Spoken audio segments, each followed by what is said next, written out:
I got this Uniqlo Oxford shirt earlier this year, and after comparing it with an older version I got from 2 years back, I think this is one of those rare instances whereby the new product is better in every way. Okay, let's start with the fabric. According to Uniqlo, the fabric is 100% cotton, woven with triple twisted comb yarns. Honestly, if you've never handled the older version, this would just feel like any other Oxford cloth. Side by side, the new one feels a little denser, finer and softer, and has a more pleasant wearing experience, unless maybe you're one of those purists who would rather a coarser Oxford cloth. Apparently, a stretch yarn is also used to reduce puckering on the seams, and after washing it a few times in hot water, the puckering has, on the contrary, become more pronounced, though the shirt didn't shrink. Most people would probably prefer a cleaner look, but on something sporty like an OCBD, I think puckering is desirable because it gives a lived-in, slouchy look. Now, perhaps the most important part of an OCBD, the collar roll. The collar is unlined, so that's good. Problem is, on the older version, the collar point length is only 2/5/8 of an inch, which results in a wimpy collar roll, and I've since shifted the button to create a stronger roll. More on that here. On the newer version, the point length measures 2/7/8 of an inch, so only a 1/4 inch more. But with that little increase, the collar roll is now, in my opinion, just barely acceptable.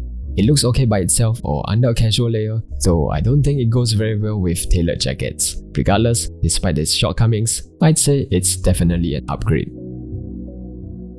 Like the collar, there are other tweaks around the shirt. The chest pocket is slightly shorter and wider, which looks more proportional on my shorter build, as well as a shorter yoke, which looks less bulky on my shoulders. If you don't really care for such details, then at least know that the buttons are a clear step up.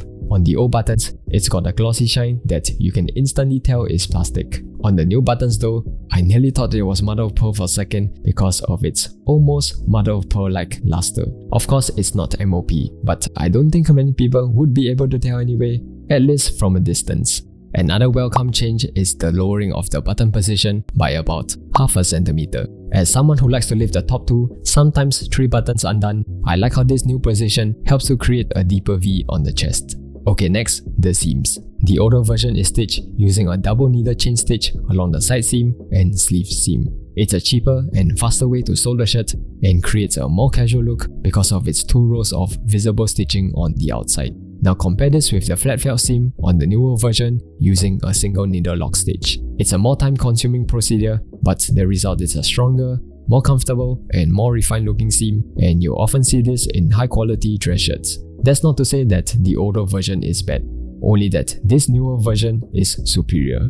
Also, there's supposed to be a gusset at the hem, and somehow there isn't one, so it's either Uniqlo being intentionally misleading, some honest mistake by an intern, or I'm totally missing something here. Anyway, last but not least, the sizing.